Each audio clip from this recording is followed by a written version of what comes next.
Welcome to Not Milk Never Milk. Subscribe if you're lactose intolerant. In this video, I will explain how to buy UST on Trust Wallet. First, ensure you have the Trust Wallet app installed on your mobile device and that your wallet is properly set up.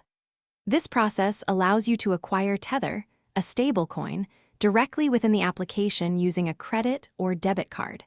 It's a straightforward way to add crypto to your portfolio. To begin, open your Trust Wallet application and tap on the Buy button. Next, you'll need to select UST or Tether from the extensive list of available cryptocurrencies.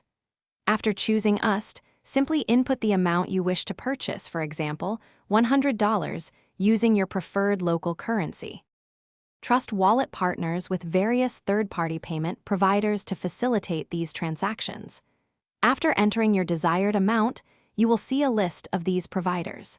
It's crucial to compare their fees and exchange rates to ensure you get the best value.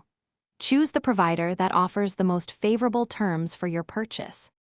Once you've selected a provider, you will be redirected to their platform to complete the transaction.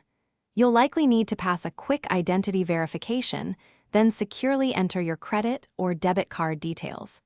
After reviewing all the information, confirm your purchase. Your UST will then be deposited directly into your Trust Wallet. Thanks for watching. If this was helpful, leave a like and consider subscribing. See you next time.